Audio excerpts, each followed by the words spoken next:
This is PC747. Welcome to the neXup, where I cover the latest topics in consumer tech and entertainment. Let's start in tech. Google launches the Google One. Basically, it's reimagining their cloud service. And look, if you already have Google Drive, you're probably somewhat aware of it. But all they did was up the ante. So instead of getting 10 gigabytes of data for free, it goes up to 15 gigabytes of data. And if you want to go ahead and get into more storage, for $1.99 per month, you get 100 gigabytes of data. $2.99 a month, you get 200 gigabytes. And if you're willing to go as much as $100 a month, you can get a terabyte.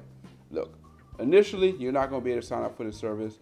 But hey, if you're interested, head over to Google, click on that link, and you can go ahead and sign up for whenever you are ready to load on.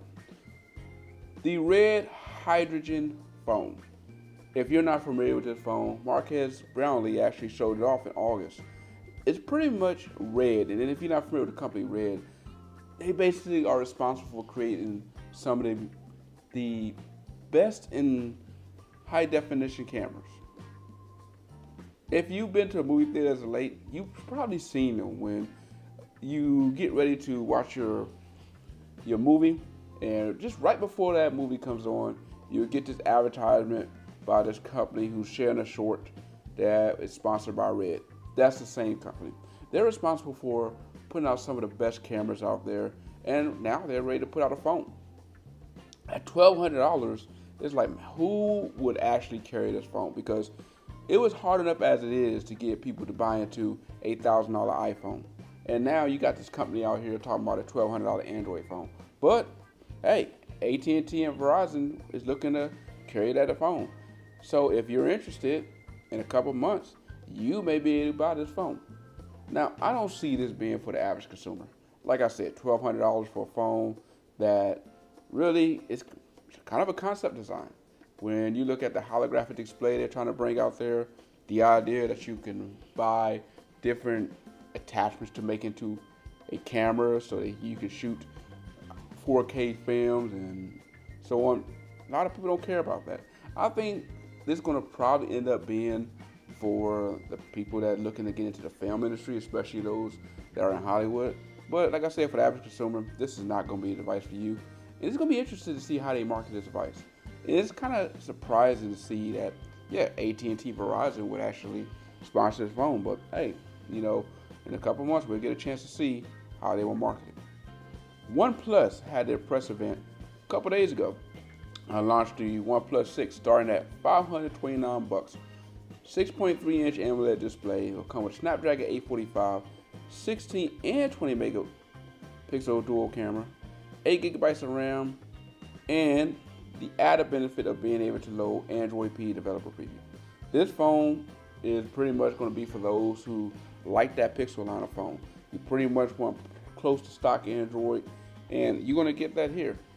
$529, considering that your Pixel is at 2 XL is running close words up to $700 and more.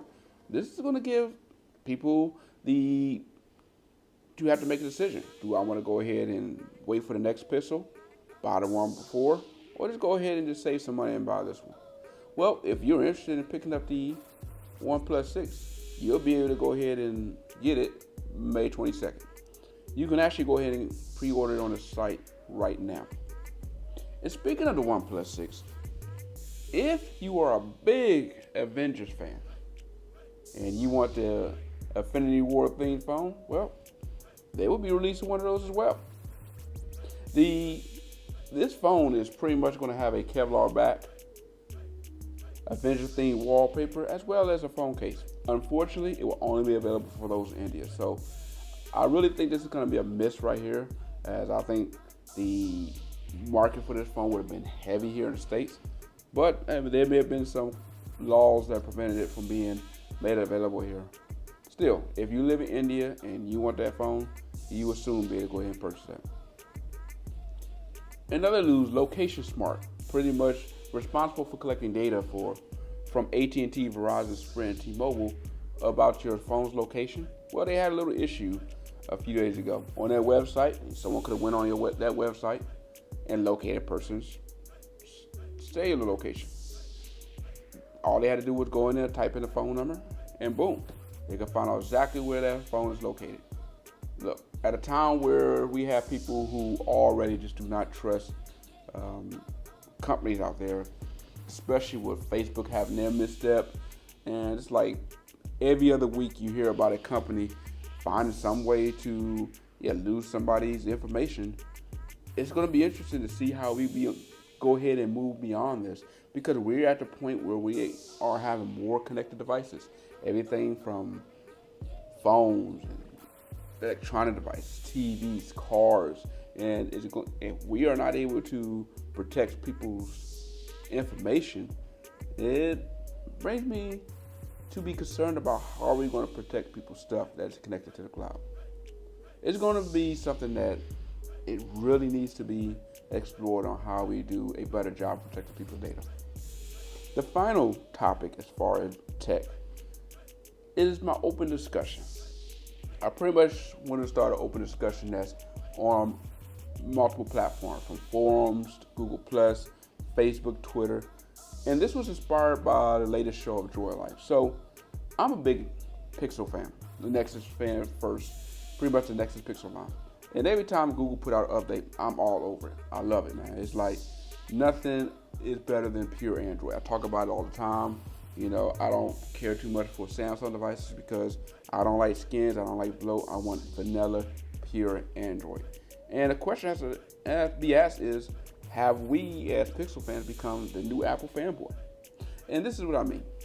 You know, you hear about Google releasing the latest software updates, and it contains this new nugget here or there, whether it be battery indication on the lock screen or split screen mode, or just a number of different things.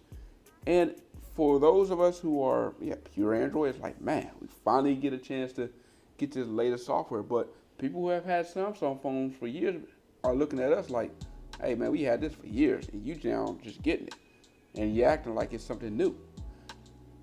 So have we become the latest fanboy when it comes to devices?